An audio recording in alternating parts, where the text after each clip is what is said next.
Hello students, क्या हाल चाल है आप लोगों के। और उम्मीद कर रहा हूं कि आप बहुत ही अच्छे होंगे और मजे कर रहे होंगे। तो आज हम लोग क्लास 12 मैथमेटिक्स पे chapter number 5 continuity and differentiability का क्विक रिवीजन करने वाले हैं। प्रीवियसली हम लोग 4 चैप्टर्स के क्विक रिवीजन कर चुके हैं और जिसमें कि आपने बहुत प्यार दिया, ठीक है। और बहुत कम समय में हम लोग चारों चैप्टर को अच्छे से रिवाइज कर पाए हैं।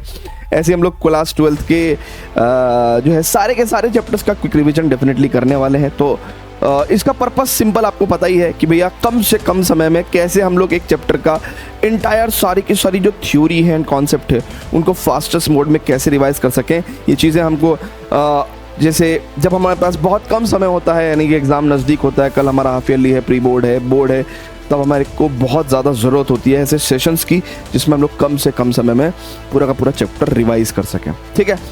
चलिए तो आइए स्टूडेंट्स, बिना ज़्यादा समय लेते हुए, ठीक है,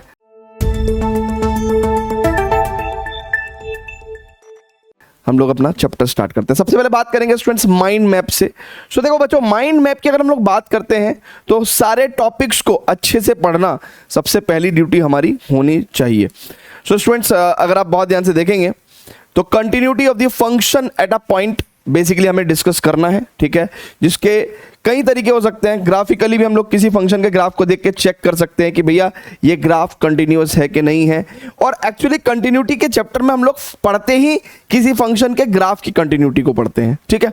सो आइलेट यानी कि जो पॉपुलर फंक्शंस हैं, inverse trigonometric function, logarithmic function, algebraic function, trigonometric function, exponential function, इन सभी पॉपुलर फंक्शंस की कंटिन्यूटी तो हमें रटी हुई होनी चाहिए, ठीक है। सो दैट कि जितने भी एमसीक्यू लेवल के क्वेश्चंस होते हैं देख के ही हम लोग सीधा आइलेट फंक्शन की कंटिन्यूटी पे कोई भी सवाल कर सकें।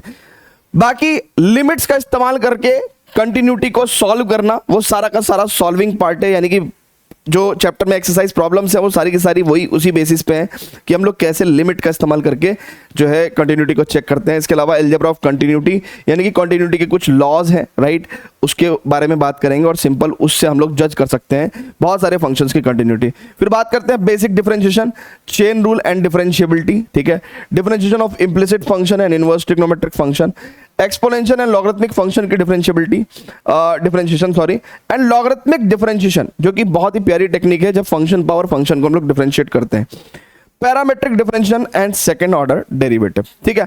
सो बहुत सारी चीजें हैं जो थ्योरेटिकली आपको समझ में आ जाएंगी, लेकिन बहुत सारी चीजों के लिए मैंने लाइव एक एक क्वेश्चन लिया हुआ है सो दैट कि आप क्वेश्चन सॉल्विंग से देख सकें कि हाँ यार एग्जैक्टली इन सब चीजों में ये चीजें होती थी। तो आइए शुरू करते हैं। सबसे पहले बात करते हैं students continuity of the graph of a function, ठीक है। किसी भी फंक्शन का ग्राफ कंटिन्यूअस है कि नहीं है आप सबसे पहले तो आंखों से देख के बता सकते हैं। जैसे फॉर एग्जांपल यहाँ पे 2 ग्राफ हैं, ठीक है। आपको साफ दिख रहा है कि यार इस पॉइंट पे ये ग्राफ डिसकंटिन्यूअस है, तो हमने लिखा हुआ है कि at x equal to a graph of the function is discontinuous. लेकिन यहाँ पे इस पर्टिकुलर पॉइंट पे फंक्शन का ग्राफ क्या है, लगातार कंटिन्यूअस है, कहीं ब्रेक नहीं हो रहा है, तो हम कह रहे हैं कि at x equal to a function का ग्राफ कंटिन्यूअस है। तो ग्राफिकल इंस्पेक्शन से हम लोग कंटिन्यूटी को चेक कर सकते हैं, राइट। अब हाउ टू चेक कंटिन्यूटी, तो सिर्फ ग्राफिकल इंस्पेक्शन, और दुनिया में सारे फंक्शंस के ग्राफ हम लोगों को नहीं आते हैं, तो इसलिए हमें और मेथड्स भी देखने पड़ेंगे। तो inspecting the graph is one of the method. इसके अलावा पॉपुलर फंक्शन जो आइलेट फंक्शंस हैं उनकी कंटिन्यूटी हमें याद होनी चाहिए, राइट। और यूजिंग लिमिट्स हम लोग कंटिन्यूटी को बेसिकली चेक करना हमें आना चाहिए, and then algebra of continuity. ये 4 चीजें हमें कंटिन्यूटी में आनी चाहिए। आइए सबसे पहले बात करते हैं कि भैया ग्राफ तो अगर हमारे सामने होगा तो हमें हमेशा देख के बता ही सकते हैं, लेकिन सबसे पहले बात करते हैं कि कंटिन्यूटी ऑफ आइलेट फंक्शन। आइलेट फंक्शन में आइलेट मतलब जैसे इनवर्स ट्रिग्नोमेट्रिक फंक्शन बच्चों, ठीक है, लॉगरिथमिक फंक्शन, राइट, ए से अलजेब्राइक फंक्शन एंड टी से ट्रिग्नोमेट्रिक फंक्शन एंड ई से एक्सपोनेंशियल फंक्शन, ठीक है, एक्सपोनेंशियल फंक्शन, ठीक है। इन सारे फंक्शंस की बेसिकली हमें कंटिन्यूटी पता होनी चाहिए। सबसे पहले बात करते हैं अलजेब्राइक फंक्शन की। तो देखो पॉलिनोमियल फंक्शंस कैसे फंक्शंस होते हैं भैया। पॉलिनोमियल फंक्शंस जो है सिंपली आपके कांस्टेंट फंक्शन जो हो गए, है ना। अभी आगे चल के मैं दिखाऊंगा किस किस तरीके से होते हैं polynomial function, linear function, quadratic function, right. ये जितने भी तरह के फंक्शंस होते हैं ये हर जगह क्या होते हैं भैया, कंटिन्यूअस होते हैं at all x belongs to R, ठीक है। Polynomial functions are continuous at all x belongs to R. Rational function जो कि p अपॉन q फॉर्म के होते हैं, राइट, इसमें डिनोमिनेटर पार्ट जहां पे भी 0 हो जाता है, ठीक है, उस जगह को छोड़ के बाकी सारे रियल नंबर पे फंक्शन कंटिन्यूअस होता है। बाकी अगर हम लोग बात करें मॉडुलस फंक्शन के स्टूडेंट्स, तो मॉडुलस फंक्शन हर जगह दुनिया में कंटिन्यूअस होता है, continuous at all x belongs to R. इसके अलावा स्टूडेंट्स बात करते हैं ग्रेटेस्ट इंटीजर फंक्शन की, राइट। अभी हम इन सभी को डिटेल में भी पढ़ने वाले हैं, एक्सपेंड करने वाले हैं इसको भी हम। सो ग्रेटेस्ट इंटीजर फंक्शन की अगर हम लोग बात करें तो ग्रेटेस्ट इंटीजर फंक्शन क्या करता है भैया, वो हमेशा अंदर इंटीजर हो तो बाहर इंटीजर दे देता है, अंदर नॉन इंटीजर हो तो बाहर जस्ट छोटा इंटीजर देता है। तो यानी कि ये जो फंक्शंस होते हैं ये हमेशा हर इंटीग्रल पॉइंट पे ब्रेक हो जाते हैं, तो इसलिए discontinuous at all integers and continuous at all non integers. ये बात आपको पता होनी चाहिए, याद होनी चाहिए, सो दैट आजकल जो क्वेश्चन आ रहे हैं वो सीधा देखते ही ABCD C लगा दिया, ठीक है, मतलब जो भी ऑप्शन होगा। तो इस तरह के क्वेश्चन आजकल बहुत आ रहे हैं इस इंफॉर्मेशन पे बेस्ड। जो सिग्नम फंक्शन होते हैं स्टूडेंट्स, सिग्नम फंक्शन सभी जगह कंटिन्यूअस होते हैं लेकिन जीरो पे कंटिन्यूअस नहीं होते, तो continuous at all real number except zero, ठीक है ना। तो ये हमने आपको अलजेब्रिक फंक्शन की कंटिन्यूटी बताई, ठीक है। अब ये सारे फंक्शंस, क्योंकि बहुत सारे स्टूडेंट्स ऐसे हैं जो फंक्शंस ही भूल गए होंगे, तो एक एक करके जरा फंक्शंस दिखा देते हैं।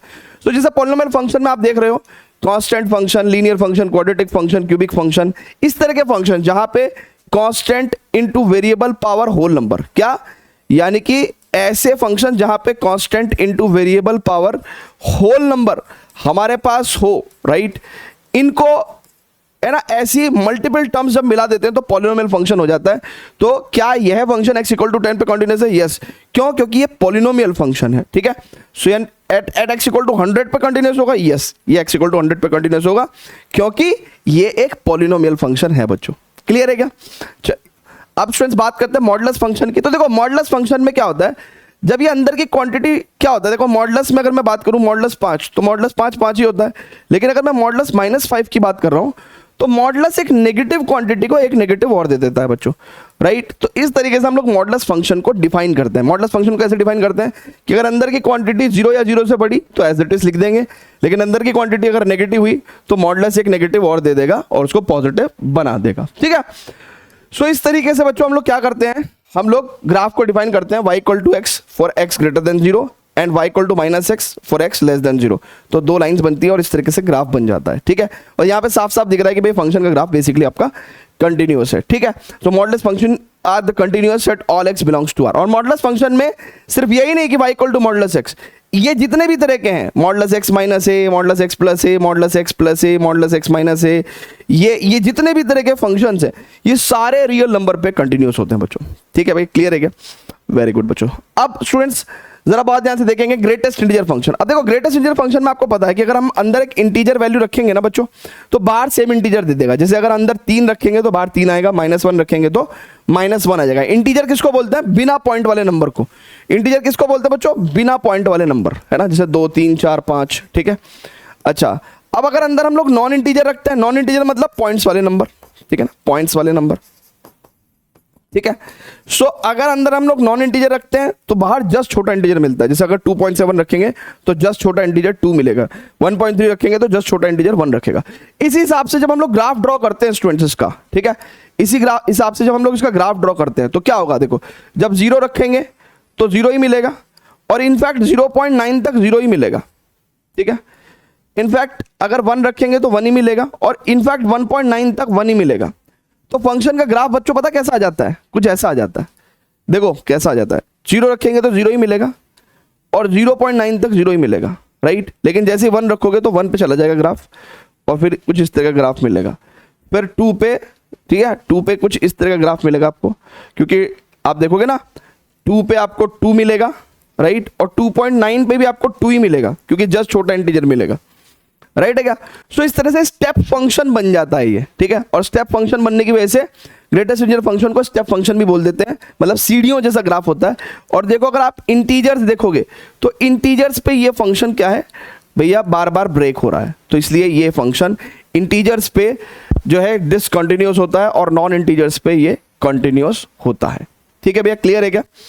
राइट है क्या बच्चों? वेरी वेरी गुड बच्चों। अब स्टूडेंट्स बात करते हैं सिग्नम फंक्शन की। तो सिग्नम फंक्शन बहुत सिंपल होता है भैया। इसकी डेफिनेशन होती है कि x बड़ा है अगर 0 से तो 1 होगा वैल्यू फंक्शन का, x की वैल्यू 0 है तो फंक्शन की वैल्यू 0 होगी और x < 0 होगा तो फंक्शन की वैल्यू -1 होगी, ठीक है। इसका मतलब क्या है कि ग्राफ कुछ इस तरीके से बनता है और साफ साफ आपको दिख रहा है कि ग्राफ 0 पे ब्रेक हो रहा है एंड दैट इज वाई हम लोग कहते हैं कि सिग्नम फंक्शन सर x = 0 पे कंटिन्यूअस नहीं होता। तो ऑल रियल नंबर एक्सेप्ट 0 पे वो फंक्शन कंटिन्यूअस होता है। बात करते हैं trigonometric and inverse trigonometric function की। तो बच्चों वो अपनी डोमेन में, है ना, हमने ITF फंक्शन में बताया था कि भाई ट्रिग्नोमेट्रिक फंक्शन और इनवर्स ट्रिग्नोमेट्रिक फंक्शंस की डोमेन क्या है, राइट, तो वो अपनी डोमेन में कंटिन्यूस होते हैं। इतनी बात बस ध्यान रखना, इसी से सारे सवाल सॉल्व हो जाएंगे।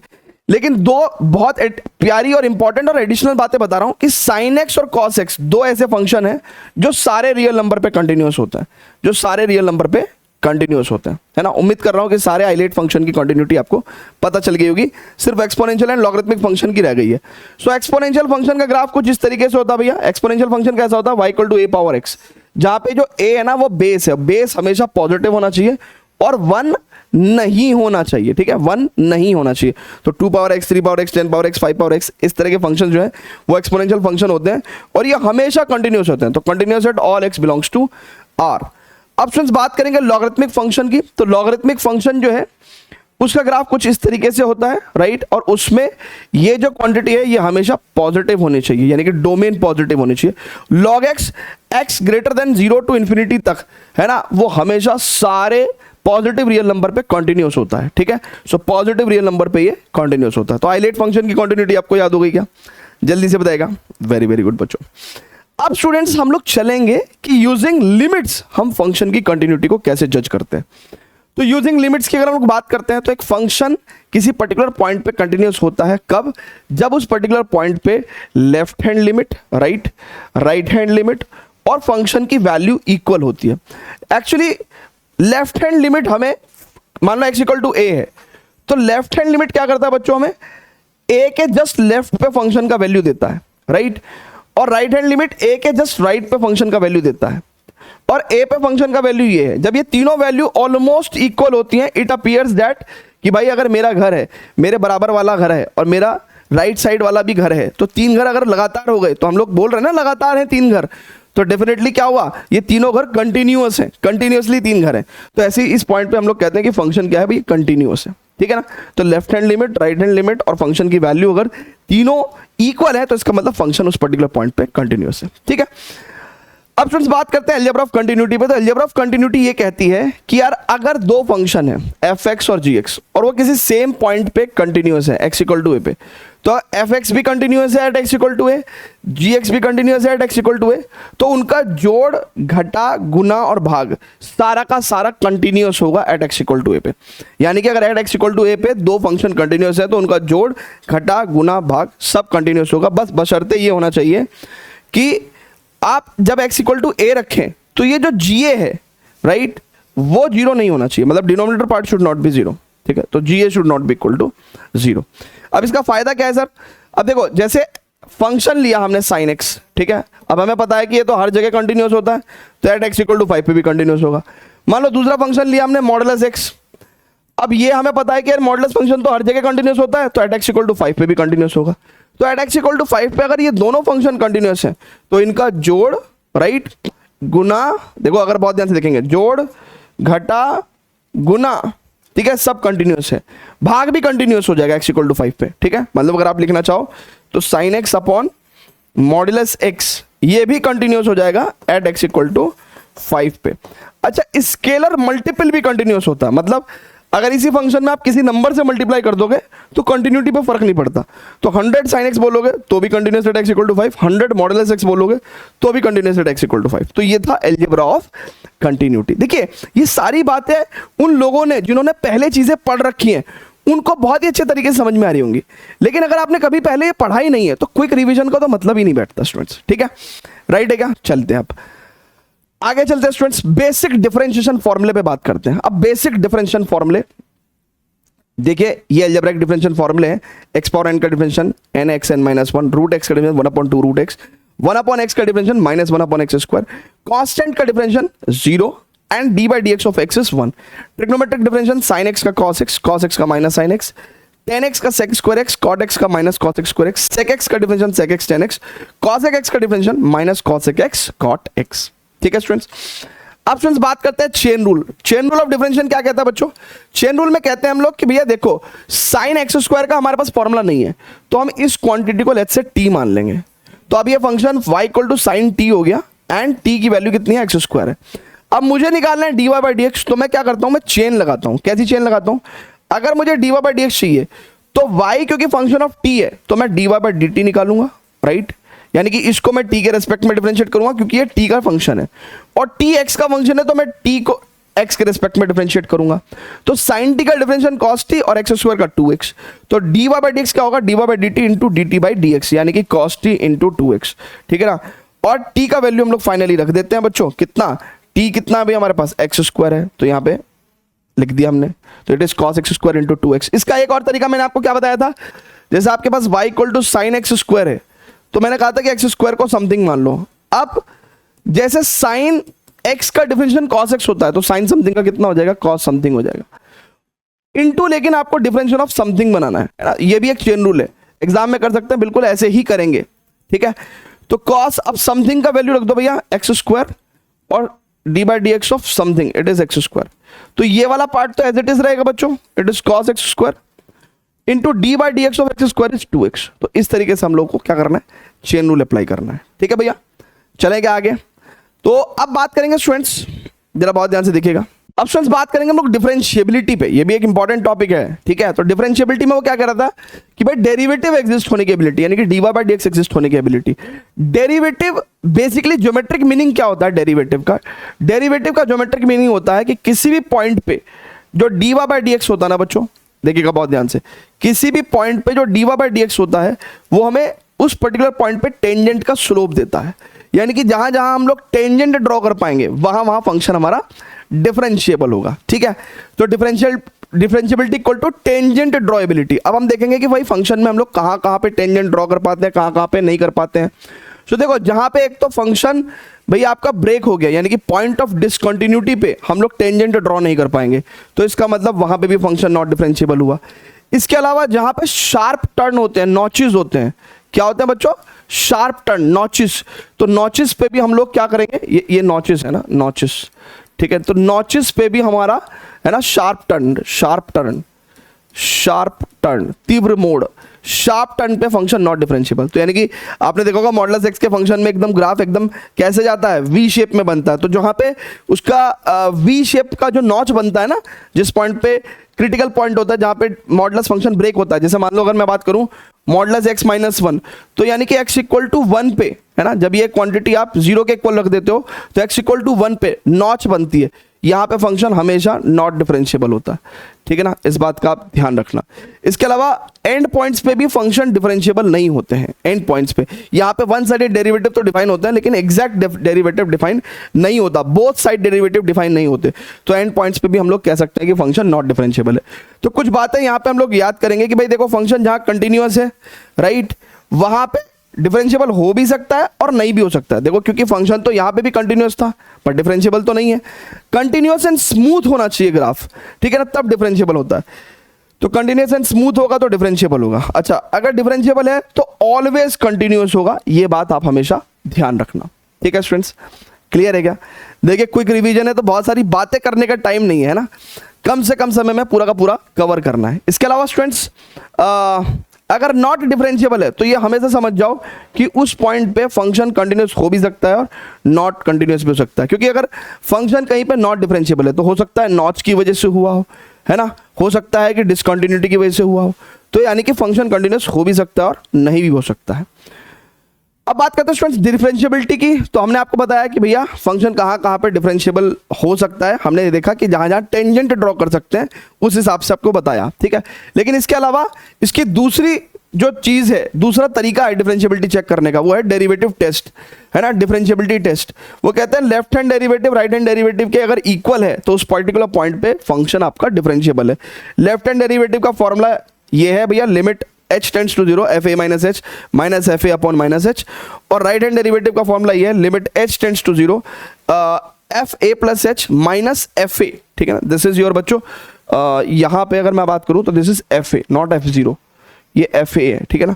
तो fa plus h minus fa upon h, this is right hand derivative. तो left hand derivative right hand derivative के इक्वल हो गया तो फंक्शन हमारा डिफरेंशिएबल हो जाएगा, क्लियर है क्या। चलिए तो यहां तक तो था कंटिन्यूटी एंड डिफरेंशिएबिलिटी। अब बात शुरू हो जाएंगे मेथड्स ऑफ डिफरेंशिएशन। तो मेथड्स ऑफ डिफरेंशिएशन की बात करें तो सबसे पहले इंप्लिसिट फंक्शन की बात करते हैं। इंप्लिसिट फंक्शन ऐसे होते हैं जहां पे x और y सेपरेट नहीं होते, राइट। अगर आप बहुत ध्यान से देखोगे so here x and y are not separate, mix है वो दोनों। तो ऐसे फंक्शन का डिफरेंशिएशन कैसे करते हैं भैया, तो भैया simple differentiation with respect to x both side, ये dy बाई डी एक्स हो जाएगा। अच्छा, साइन समथिंग का डिवीजन कितना होगा, it is cos something into फिर इस समथिंग का डिवीजन होगा, तो u डैश v यानी कि x का division 1 y as it is plus u v dash यानी कि dy बाई डी एक्स। अब dy बाई डी एक्स वाली जो टर्म है सारी वो एक जगह इकट्ठी कर ली, बाकी टर्म को हमने उधर भेज दिया एंड देन ये वाली टर्म इसके अपॉन में ले गए, तो ऐसे हमारा dy बाई डी एक्स निकल जाता है। आईटीएफ फंक्शन के डेरिवेटिव कैसे होते हैं, सिंप्लीफिकेशन करके। मान लो ये फंक्शन था, इसका डेरिवेटिव निकालना है, मान लो ये फंक्शन है और इसका हमें डेरिवेटिव निकालना है, तो हमें इसको यथास्थिति में डिफरेंशिएट नहीं कर सकते, हमें यहाँ क्या करना पड़ेगा, बेसिकली हमें x की वैल्यू जैसे हमने यहाँ पे क्या पुट कर दी, साइन थीटा पुट कर दी। क्यों कर दी, क्योंकि अगर बाहर साइन इनवर्स है तो अंदर हम चाहते हैं कि यार साइन समथिंग आ जाए, और साइन समथिंग का फॉर्मूला कैसे बना सकते हैं, तो 2 इंटू समथिंग, ये साइन 2 थीटा का फॉर्मूला बनता है। तो अगर मैंने x की वैल्यू साइन थीटा पुट कर दी तो आपके पास क्या हो जाएगा भैया, बहुत ध्यान से देखिएगा, इट इज 2 साइन थीटा और root 1 minus sine square theta, root 1 minus sine square theta होता है कॉस थीटा, तो 2 साइन थीटा कॉस थीटा कितना हो जाएगा, साइन 2 थीटा, और यहाँ पे साइन इनवर्स साइन 2 थीटा आ जाता है, और थीटा की वैल्यू हम लोग वापस से क्या रख देते हैं, साइन इनवर्स x रख देते हैं और सीधा डिफरेंशिएशन कर देते हैं, तो 2 साइन इनवर्स x का division 1 upon under root 1 minus x square. ठीक है स्टूडेंट्स, क्लियर है क्या। अब स्टूडेंट्स बात करते हैं derivative of exponential and logarithmic function. तो एक्सपोनेंशियल फंक्शन जो नेचुरल एक्सपोनेंशियल फंक्शन है वो तो e पावर x होते हैं, इसका डेरिवेटिव e पावर x ही होता है। अच्छा, e पावर समथिंग का डिफरेंशिएशन करना होगा कभी, तो e power something into differentiation of something, ठीक है ना, वो क्या हो जाता है, सीधा का सीधा चेन रूल बन जाता है। ठीक है, चेन रूल बन जाता है। अब स्टूडेंट्स बात करेंगे derivative of common exponential function, यानी कि जो a पावर x में है, तो a पावर x का डेरिवेटिव होता है a power x log a, और अगर a पावर समथिंग का डेरिवेटिव चाहिए तो a power something log a into differentiation of something. ठीक है। अच्छा स्टूडेंट्स, अब स्टूडेंट्स बात करेंगे derivative of natural logarithmic function, तो log x का डेरिवेटिव होता है 1 अपॉन x। ठीक है, और चेन रूल फॉर्म की अगर बात करेंगे तो log समथिंग का differentiation 1 upon something into differentiation of something. ठीक है, डिफरेंशिएशन ऑफ समथिंग। अब स्टूडेंट्स जैसे यहाँ पे log 2x है तो 1 अपॉन 2x और 2x का डेरिवेटिव 2। ठीक है ना, तो इस तरीके से हमारे पास ये आंसर आ गया। अब बात करते हैं स्टूडेंट्स प्रॉपर्टीज ऑफ लॉग पे, क्योंकि ये जरूरी है किसको सीखने के लिए, लॉगरिथमिक डिफरेंशिएशन को सीखने के लिए। तो log m इंटू एन, यानी कि अगर प्रोडक्ट होती है तो log m plus log n हो जाता है, ये log m अपॉन n से आता है हमको log m minus log n, यानी कि अगर डिवीजन में है तो सब्ट्रैक्शन में कन्वर्ट हो जाता है। log m पावर n में ये n यहां आ जाता है तो it becomes n log m। इसके अलावा स्टूडेंट्स log 1 की वैल्यू 0 होती है। ठीक है, बेस कुछ भी हो, कुछ भी बेस हो, ठीक है, a हो e हो, log 1 हमेशा 0 होता है। ओके, अब स्टूडेंट्स जरा बात करेंगे जैसे log p q r upon s है, तो जो जो मल्टीप्लीकेशन में चीजें हैं वो एडिशन में कन्वर्ट हो जाएंगी और जो डिवीजन में वो सब्ट्रैक्शन में कन्वर्ट हो जाएगा। log base a to a, log base 10 to 10, log base something to something, ये हमेशा कितना होता है भैया, 1 होता है। राइट है क्या। अब आप कहोगे कि सर आपने तो कहा है log 1 की वैल्यू जो है वो हमेशा 0 होती है। मान लो जिस दिन हमने बेस 1 ले लिया तो उस दिन बेटा log बेस 1 टू 1 अगर मैं आपको बताऊं तो ये ले नहीं सकते, क्योंकि ये जो बेस है ना बच्चों a, ये कैन नॉट बी 1। ठीक है, आपको ध्यान होगा, हमने कहा था base should be positive. Exponential function में हमने क्या कहा था, हमने कहा था कि a पावर x के जो फंक्शन होता है और a should be greater than 0 and a should not be equal to 1, ये हमने बोला था आपसे। ठीक है ना, सो इसलिए ये वाला केस हम कंसिडर ही नहीं करते हैं। ठीक है, यानी कि बेस को हम लोग 1 नहीं मानते हैं। ठीक है, चलिए अब स्टूडेंट्स बहुत ध्यान से देखेंगे लॉगरिथमिक डिफरेंशिएशन। लॉगरिथमिक डिफरेंशिएशन कब होता है बच्चों, फंक्शन पावर फंक्शन के केस में। एक बहुत ब्यूटीफुल सा एग्जांपल लेते हैं y equal to x power x। इसमें हम लोग क्या करते हैं, हम लोग बोथ साइड लॉग लेते हैं, तो हम लोग लॉग लेंगे, log y equal to log x power x हो जाएगा। और log x पावर x से अगर आप देखो ना log x पावर x अगर राइट साइड में लिया है तो ये पावर तो यहाँ आ जाएगी ना भैया, तो यानी कि ये x log x बन जाएगा। ठीक है, फिर डिफरेंशिएशन बोथ साइड करेंगे तो log y का, राइट भाई x के रेस्पेक्ट में डिफरेंशिएट कर रहे हैं ना, तो log y पहले y के रेस्पेक्ट में डिफरेंशिएट होगा तो 1 upon y into d y by d x, या फिर ऐसे बोल सकते हैं log something is 1 upon something into something का differentiation with respect to x। फिर ये दो फंक्शन की प्रोडक्ट है तो u डैश v यानी कि 1, इसका differentiation 1 into log x plus u v dash log x differentiation, log x differentiation 1 upon x, तो यानी कि ये x अपॉन x होने की वजह से 1 हो जाएगा। ठीक है ना, दिस विल बिकम 1। भाई समझ रहे हो मेरी बात, आप क्या कहना चाह रहा हूं मैं, एक बार फिर से देखते हैं, एक बार फिर से देखते हैं।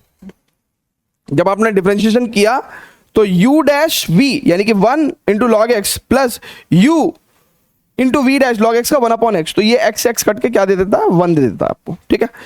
फिर इसके बाद dy by d x as it is रहेगा, y क्रॉस मल्टीप्लिकेशन में चला जाएगा और इस तरीके से आपके पास डिफरेंशिएशन आता है। और इसी तरीके से हम लोग लॉगरिथमिक फंक्शन के डिफरेंशिएशन करते हैं, मतलब लॉगरिथमिक डिफरेंशिएशन करते हैं। लॉगरिथमिक डिफरेंशिएशन क्या है भैया, फंक्शन पावर फंक्शन के केस में लगता है। अब फाइनली हमारे पास एक चीज आती है पैरामेट्रिक और सेकंड ऑर्डर डेरिवेटिव फॉर्म, जो कि बहुत आसान है। पैरामेट्रिक और सेकंड ऑर्डर डेरिवेटिव फॉर्म बहुत आसान है। पैरामेट्रिक फॉर्म में क्या होता है कि भाई y भी t पे डिपेंड कर रहा है, x भी t पे डिपेंड कर रहा है, यानी कि किसी पैरामीटर पे डिपेंड कर रहा है, उनका डायरेक्ट रिलेशन नहीं है। और अगर हमें dy बाई dx चाहिए, राइट, तो हम क्या करते हैं, हम basically dy by dt upon dx by dt करके इसका डिफरेंशिएशन निकालते हैं। तो जैसे मान लो ये फंक्शन y में दिया हुआ है, ये x का फंक्शन दिया हुआ है, तो dy बाई dt कितना होगा, 2t का 2, राइट, और dx बाई dt कितना होगा, इट्स t स्क्वायर का डिफरेंशिएशन 2t और प्लस 1 का 0, तो answer will come out as 1/t, ठीक है ना। तो इस तरीके से हम लोग पैरामेट्रिक डिफरेंशिएशन करते हैं, ठीक है। जाहिर सी बात है कि जब हम लोग प्रॉब्लम्स करेंगे तो डेफिनेटली हायर लेवल प्रॉब्लम्स करेंगे, अभी तो फिलहाल हमें सिर्फ थ्योरेटिकल कॉन्सेप्ट्स के आइडिया होने चाहिए, ठीक है। इसके अलावा स्टूडेंट्स सेकंड ऑर्डर डेरिवेटिव की हम लोग बात कर रहे हैं अगर, ठीक है, तो सेकंड ऑर्डर डेरिवेटिव में क्या होता है, फर्स्ट ऑर्डर डेरिवेटिव को हम लोग जनरली y1 से या f डैश x से या dy बाई dx से डिनोट कर देते हैं, तो एक बार डिफरेंशिएट करते हैं, है ना, तो simple 5x power 4। Second order derivative में हम लोग क्या कर रहे हैं, सिंपल हम लोग क्या करते हैं, y2 से डिनोट कर देते हैं, f डबल डैश x से डिनोट कर देते हैं, d2y ओवर dx स्क्वायर से भी डिनोट कर देते हैं। इसमें हम लोग 2 बार डिफरेंशिएट करते हैं फंक्शन को, मतलब सेकंड ऑर्डर डेरिवेटिव का मतलब क्या है कि फंक्शन को 2 बार डिफरेंशिएट करना है। तो एक बार तो हो चुका, एक बार और करेंगे, तो सेकंड ऑर्डर डेरिवेटिव हमें फर्स्ट ऑर्डर डेरिवेटिव को डिफरेंशिएट करके मिल जाता है।